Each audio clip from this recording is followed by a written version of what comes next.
د کندهار ټلوېزیون ډېر درنو او قدرمنو لیدونکو او د راډیو ګران اورېدونکو السلام علیکم. اسد الله زړه سپانو مو د تېرې اونۍ و مهمو خبرونو ته هرکلی کوم. په سر کې هم د شنبې د ورځې مهم خبرونه.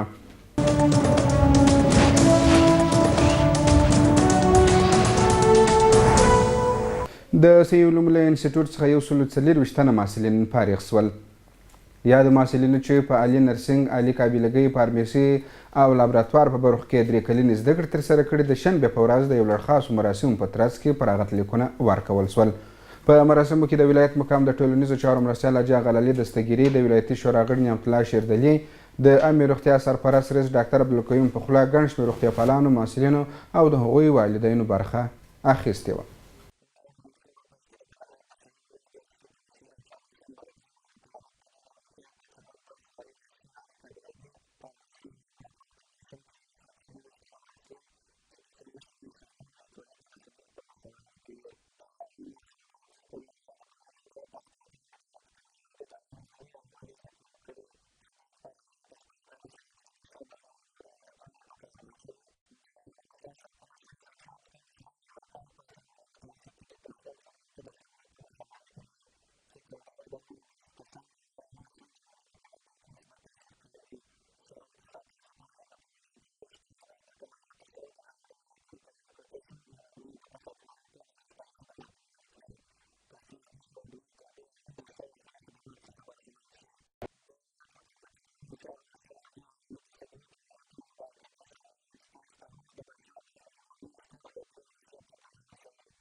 د سولې لپاره باید ښکېلې غاړې نرمي وښیي. دغه څرګندونې په هغه غونډه کې قومي مشرانو وکړې چې د سولې په موخه په ډنډ ولسوالۍ کښې د قومي مشرانو او ځوانانو په ګډون جوړه شوې وه. ویناوالو له وسلوالو طالبانو وغوښتل تر څو اوربند ته غاړه کښېږدي او د سولې په موخه بین الافغاني خبرو ته زمینه برابره کړي.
اوس هم د یکشنبې د ورځې مهم خبرونه.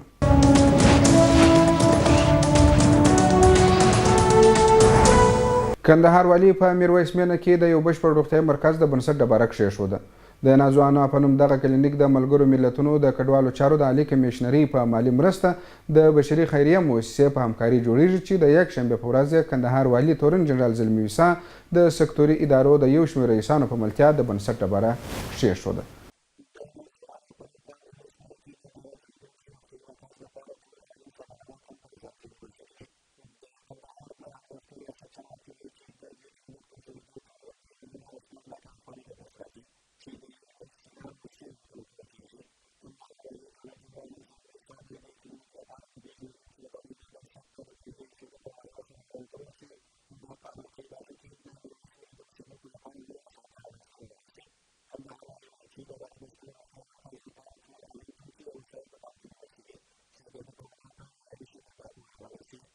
ډېر جمعیت دلته ژوند کوي، نو دغه کلینیک چې و د دوی هغه روغتیایي خدمات چې ترسره کول، اما څه ستونزې یې درلودلې چې په کور وداني سره د UNHRC د مؤسسې څخه چې زموږ سره تقریبا د 3 میلیونو او 6 لکه افغانیو مرسته کړې ده، او دغه 8 وطاقه چې د دغه کلینیک د تکمیل یا د اکمال په کچه جوړیږي او زموږ ولس ته روغتیایي خدمات وړاندې کوي.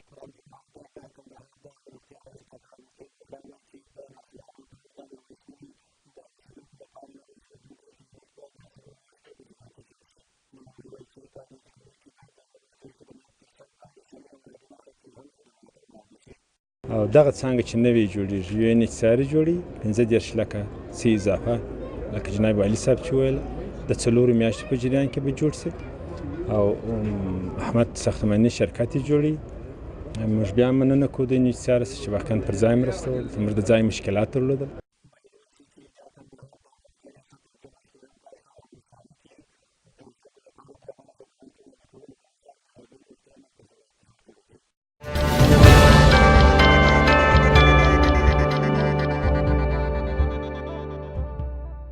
د اوربند له پای ته رسېدو سره سم امنیتي او دفاعي ځواکونو د هلمند په بېلابېلو ولسوالیو کې عملیات پیل کړي دي.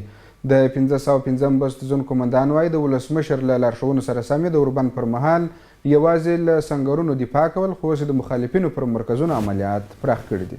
هلمند کې د 505 بست زون قومندان مل پاسوال غلام داود ترخیل وایي د ولسمشر محمد اشرف غني له لارښوونې سره سم یې 10 ورځنی اوربند له ټولو اصولو سره پر ځای کړ. د پوینا په دې ترڅ کې وسلوالو مخالفینو د هلمند په بېلابېلو سیمو کې د امنیتي ځواکونو پر پوستو او سنګرونو ډلهییز بریدونه وکړه، خو دوی یې یوازې دفاع کول. دوی وایي د شنبې په ورځ دغه اوربند پای ته ورسېد او د هلمند په ګرشک، تریخ ناور او کجکي ولسوالیو کې د وسلوالو مخالفینو پر مرکزونو عملیات پیل کړي دي. د 505 بست زون قومندان وایي دوی به ډیر ژر له پلان سره سم د وسلوالو مخالفینو څخه هغه سیمې بیرته نیسي چې له ډېرې مودې راهیسې د طالب وسلوالو لخوا نامنع سوي دي. بل پلو د هلمند ولایت رسنیز دفتر په یوه تازه اعلامیه کې ویلي چې د هوایي او ځمکنیو عملیاتو پر مهال 18 وسلوال مخالفین وژلي، 15 یې ټپیان کړي او 2 یې ژوندي نیولي. دغه راز یې د 19200 کیلوګرامه نشي توکو د له منځه وړلو خبر هم ورکړی دی. سرچینې لیکلي چې د عملیات د هلمند په مارجې او نهر سراج ولسوالیو کې ترسره سوي دي.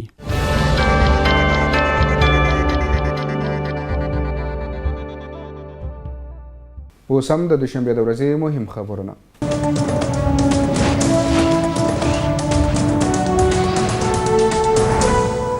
په کندهار کې د پولیو په وړاندې 3 ورځنی د واکسین کمپاین پیل شو.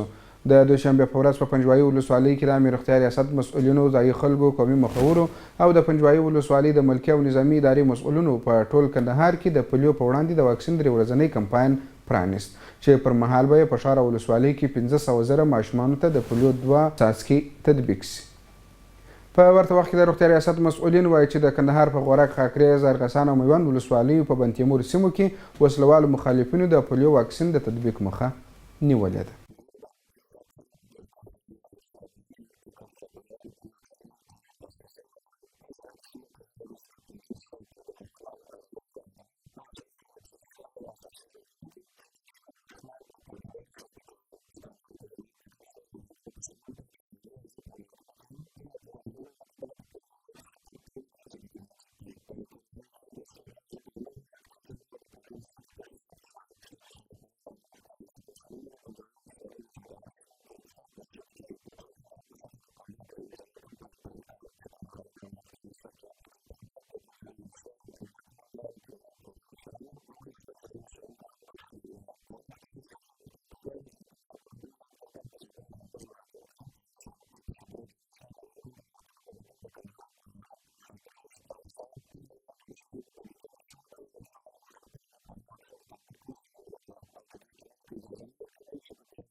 د ګډو امنیتي ځواکونو په عملیاتو کې څه کم اتیا تنو وسلوالو طالبانو ته مرګ ژوبله اوښتې ده. د 215 اتل کلي اردو له لوري کندهار ملي راډیو ټلوېزیون ته په استول سوې خبرپاڼه کې ویل سوي چې افغان امنیتي ځواکونو په ګډو عملیاتو کې 9 تنه وسلوالو ته مرګ ژوبله اړولې ده. په خبرپاڼه کې راغلي چې د تیرو ساعتونو په عملیاتو کې 4 تنه دولت ضد وسلوال وژل سوي او نور یې ټپیان سوي دي. په خبرپاڼه کې ویل سوي چې یاد عملیات د ملي پولیسو، ملي امنیت، ملي اردو او د حمایت کاتي هوایي ځواکونو له لوري ګډ ترسره سوي دي.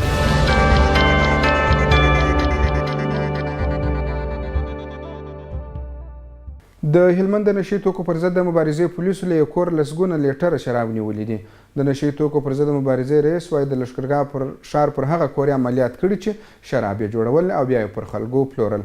دی وایي نیول سوی کس تر څېړنو لاندې دی او ډېر ژر به عدلیه او قضایي ارګانونو ته وسپارل شي. هلمند کې د نشي توکو پر ضد د مبارزې پولیسو د لښکرګاه ښار اړوند سیمو پر هغه کور عملیات وکړه چې شراب پکې جوړېدل او بیا یې پر کاروونکو پلورل. د دې ادارې مدیر محمد ولی غوثي وایي د دې عملیاتو پر مهال 140 لیټره ناتصفیه سوي او 1 لیټره تصفیه سوي شراب له ټولو هغو وسایلو سره یو ځای نیولي چې د شراب جوړونې لپاره کارېدل. دی وایي د عملیاتو لړۍ یې پیل کړې ده او د نشي توکو هغه پلورونکي به نیسي چې په ښار کې خلک په شرابو، هیروینو او نورو نشي توکو رشد کړي دي. ښاغلی غوثي وایي دوی د ښار په بېلابېلو سیمو کې ورته عملیات ترسره کړي دي او د کشفي راپورونو پر اساس یې په بېلابېلو سیمو کې هیروین، چرس، تاریاک، شیشه او نور نشي توکي نیولي دي. د یادونې وړ ده چې د نشي توکو ضد پولیسو تر دې دمخه هم د ښار په یو شمېر سیمو کې هیروین، شیشه او نور نشي توکي نیولي دي چې وخت پر وخت یې له رسنیو سره شریک کړي دي.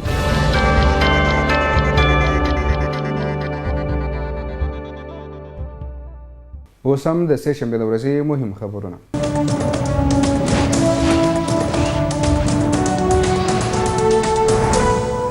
په کندهار کې د اطلاعات او فرهنګ ریاست او یونیسف موسسې په ګډه هڅه د ځوانانو او نجونو یوه ټولنه رامنځته کیږي. د دغه رضاکاره ټولنې لومړنۍ غونډه د سې شنبې په ورځ په اطلاعات او فرهنګ ریاست کې ترسره شول چې پکښې ګڼ شمېر ځوانان او نجونو ګډون کړی و.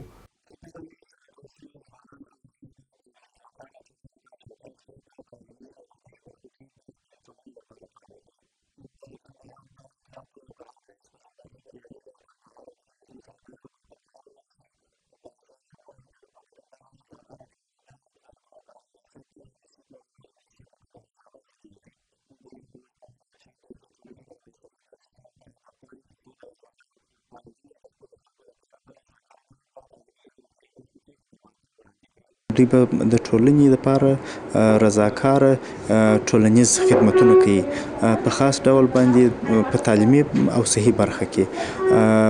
نو اوس یې موږ لومړنۍ غونډه ده چې ډېری نجونو او هلکانو ګډون پکښې کړی دی او د دوی د رهبري هیات لپاره به په 5 میاشتو کې تقریبا ټاکنې کیږي.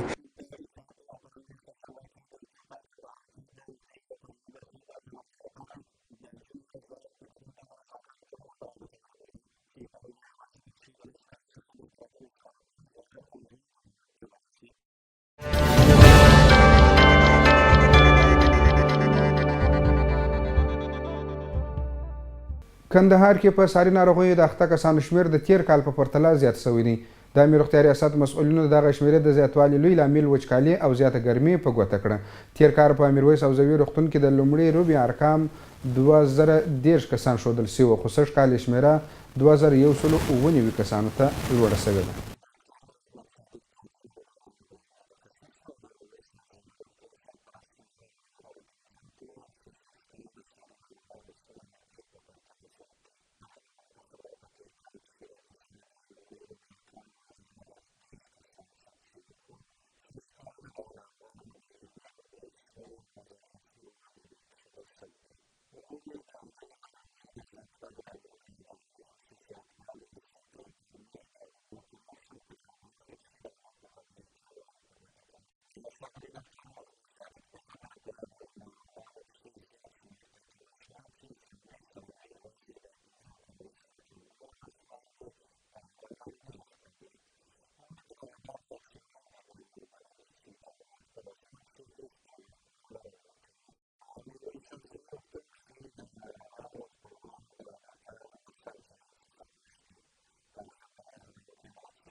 اوس هم د چهارشنبې د ورځې مهم خبرونه.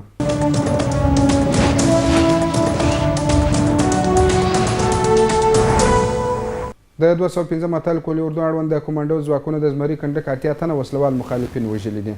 کمانډو ځواکونو د څلورمې لیوا مرسیال او د دې لیوا د زمري کنډک قومندان وایي وروسته له هغه چې د طالبانو په وړاندې د حکومت توربند پای ته ورسېد دوی پر وسلوالو طالبانو خپل شپني او مځکني عملیات پیل کړي دي چې په ترڅ کې 80 تنه وسلوالو طالبانو ته مرګ ژوبله اوښتې. د چهارشنبې په ورځ د کمانډو ځواکونو لخوا هغه وسلې او مهمات د ډایاک پروسې ته وسپارل سوې چې د دې کنډک د ځواکونو لخوا په شپني او تعرضي عملیاتو کې د وسلوال طالبان څخه په لاس ورغلي وې. د یاد وسلو د سپارلو پر مهال د کمانډو ځواکونو د زمري کنډک قومندان جګړن عبدالجمیل زدران وایي وروسته له هغه چې وسلوال طالبانو د زرګونو دیني عالمانو، جمهور رئیس محمد اشرف غني او ولس ته د سولې په تړاو منفي جواب ورکړ، د حکومت لخوا د اوربند د پای ته رسېدو سره سم دوی د وسلوال طالبانو پر مرکزونو سخت شپني عملیات، هوایي او مځکني تعرضي بریدونه پیل کړل چې په ترڅ کې د کندهار، روزګان او زابل په ګڼ شمېر سیمو کې 80 تنه وسلوال طالبان وژلي، لسګونه نور ټپیان کړي او ګڼ شمېر وسلې ځینې نیولي او تخریب کړي دي. ښاغلي زدران وایي هغه طالبان چې خپلواک وو د اوربند سره سم یې له جګړې لاس اخیستی او پاتې طالبان که د سولې غږ ته مثبت جواب ورنه کړي د جګړې په ډګر کې به تر دې نور هم وځپل سي. بلخوا د کمانډو د څلورمې لیوا مرستیال ډګروال سفي الله نجرابي وایي په تازه شپني عملیات کې چې د کندهار په شاولي کوټ، په خاص روزګان او د نیش او ترینکوټ ترمنځ سیمو کې ترسره سوي پکښې 140 تنو وسلوال طالبان ته مرګ ژوبله اوښتې ده او ګڼ شمېر وسلې کمانډو ځواکونو ته په لاس ورغلي دي. دغه راز د کمانډو ځواکونو یو شمېر سرتېري وایي تر پخوا مجهز سوي او مسلکي سوي چې د جګړې په ډګر کې وسلوال طالبان ته سخته ماته ورکړې ده. دوی هم له طالبانو غواړي چې سوله وکړي، که نه د دوی له لوري به وځپل سي. د اتل کلي اردو د کمانډو ځواکونو لخوا په داسې حال کې د یادو لاسته راوړنو خبر ورکول کېږي چې د وسلوال طالبانو په وړاندې د حکومت وربند پای ته رسېدلي او د جمهور رئیس په امر په ټول هیواد کې د یاد وسلوالو په وړاندې سخت هوایي او تعرضي عملیات پیل شوي چې ګڼ شمېر لاسته راوړنې د ځان سره لري.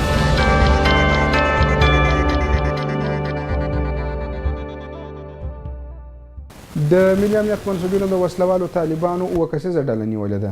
د نیول شوو کسانو د کندهار ولایت په بېلابېلو ولسوالیو کې ورانکاره کړنې او بمي بریدونه ترسره کول چې د ملي امنیت د منصوبینو لخوا د کشفي معلوماتو وروسته نیول شوو کسانو پر خپلو جرمونو اعتراف کړی.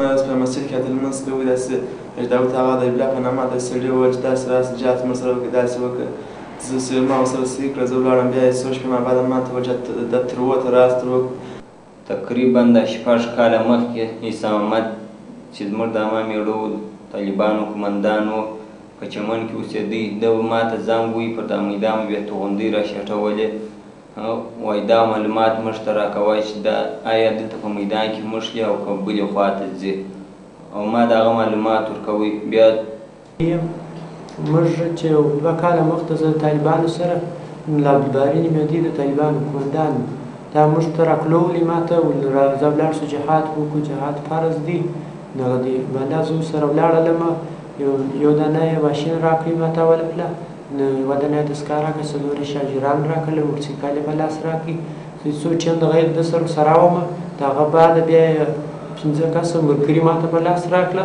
ما چې د دلګي زه دلګي مشر کوم دلګي یې ما ته راکړه ما هلته کښ کړی وو هغه نثار چې طالبان 5 مشر دی دا ما ته راکړي چې مقصد ته زموږ سره انډیوالي وکړم بعد هغه یې ما ته یو ماشین راکړی درته په کوټ سره کښېده درش کې پروت ما ته سمه ده بیا یې نظرجان راوښتل دا زما انډیوال دی بله ورځ یې بیا ملنګ راوښتل دا زما انډیوال بله ورځ یې بیا مقصد اتیکولا راوښتل دا زما انډیوال دی دا ما نه رایادول چې ورځ به یو سره سپور بله ورځ به بل سره سپور چې دا زما انډیوالان د هغه نه باندې بیا چې یو کال به کېږي چې ما سره دا انډیوالي شوه د 9 څخه 7 میاشتې مخکې بیا د 2 مزایل په خوشکاوه کې ایښې وه ما ته یې وویل چې راځه دا ورشاړ کړو میدان ته ما ورسره خوښه کړه باره ولاړو هغه 2 مزایل مو ورشاړ کړل میدان خوا ته بیا د هغه څخه وروسته 5 میاشتې مخکې بل مزایل دوی پټ کړي وو چې ماته یې وویل چې راسه دا مزایل ورشیار کړه میدان ته. بیا م هغه مزایل ورشیار کړي.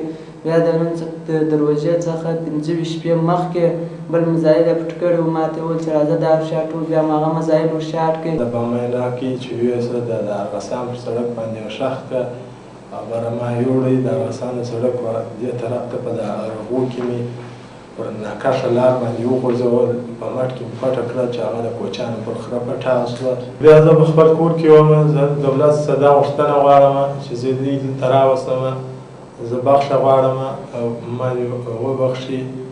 نور شیان درلودله، یو راکټ و، یو سکل و، مخابرې وې، موټرګاټان و، ماشینان و چې دا د ګل زمان په علاقه کې زموږ فعالیات و. تصویریه په دغه منطقه په تصرف کې وه. ما یې څو عمر ورسره تېر کړی. د دغه طالب قومندان براني سره راغی چې حکومت رالی چاپه یې ووله، موږ یې ټینګ کړو.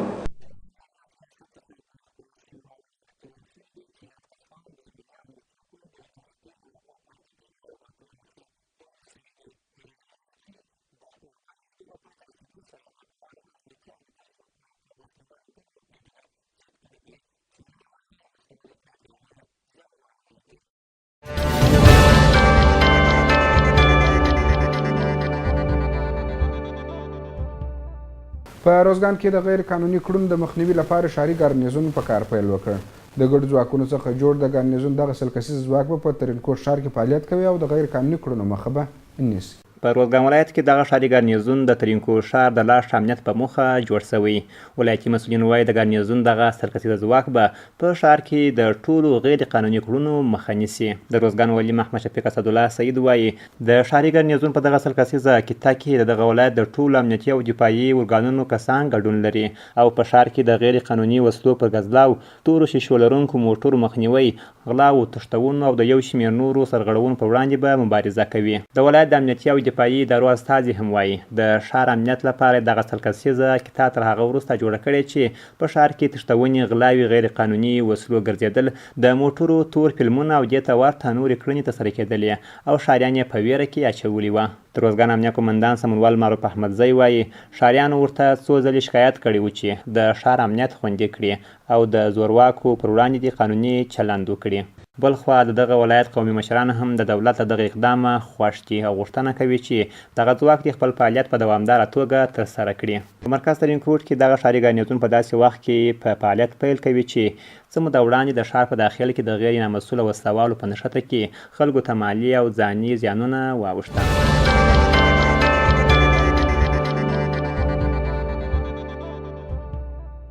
اوس هم د پنجشنبې د ورځې مهم خبرونه.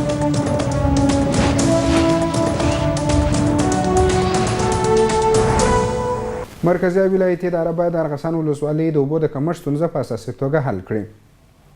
دغه څرګندونې د کندهار امنیه قومندان لوی پاسوال عبدالرزاق او د ارغسان ولسوالۍ اوسیدونکو د مرستیال والي عبدالحنان منیب سره د یوې لیدنې پر مهال وکړه. په دغه لیدنې کې چې د زراعت او کلو پراختیا رئیسان هم حاضر وه، د ارغسان ولسوالۍ د اوبو د کمښت او د باغونو د وچېدو په اړه بحث وشو.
په شاولي کوټ ولسوالۍ کې د وسلوالو طالبانو دوه مهم قومندانان د لسګونو ملګرو سره یو ځای وژل شوي دي. د کندهار امنیه قومندانۍ مسؤلین وایي چې په شاولي کوټ ولسوالۍ کې وسلوالو طالبانو ته درنه مرګ ژوبله اړولې ده. د کندهار د امنیه قومندان لوی پاسوال عبدالرزاق په وینا د ایساف ځواکونو په هوایي برید کې چې د شاولي کوټ ولسوالۍ په خواجزو سیمه کې ترسره کړې پر مهال د طالبانو د ښار صفا قومندان ملا عبدالباري او د شاولي کوټ د ځنګله د سیمې قومندان پریالی وژل شوي او د دې ولسوالۍ یو بل مهم قومندان ګلاب اغا ټپي شوي دي. لوی پاسوال عبدالرزاق وایي چې په دغه برید کې د یادو درو تنو طالب قومندانانو په ګډون 48 نورو طالبانو ته هم مرګ ژوبله اوښتې ده چې 15 یې وژل شوي او 14 نور یې ټپیان دي.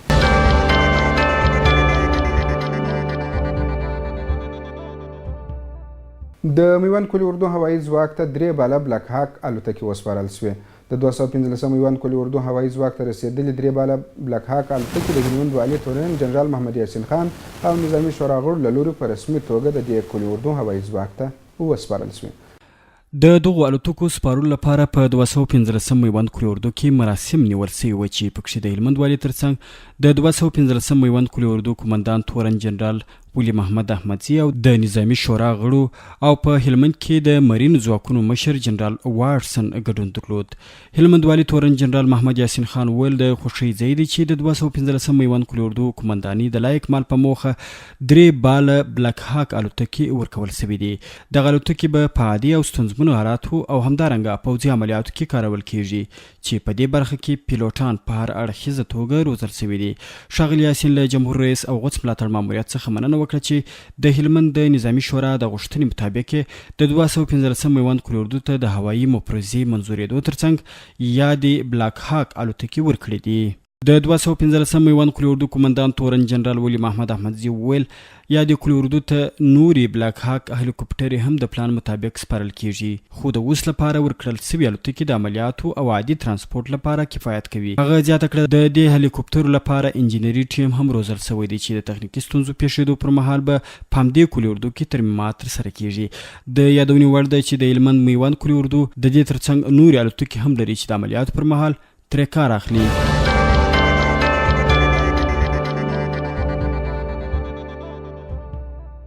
د کندهار ټلوېزیون ډېرو درنو او قدرمنو لیدونکو او د راډیو ګرانو اورېدونکو د تېرې اونۍ مهمو خبرونه همدومره وه. تر بیا صدالله غسوان ته اجازه ورکړئ. د الله په امان ښې چارې.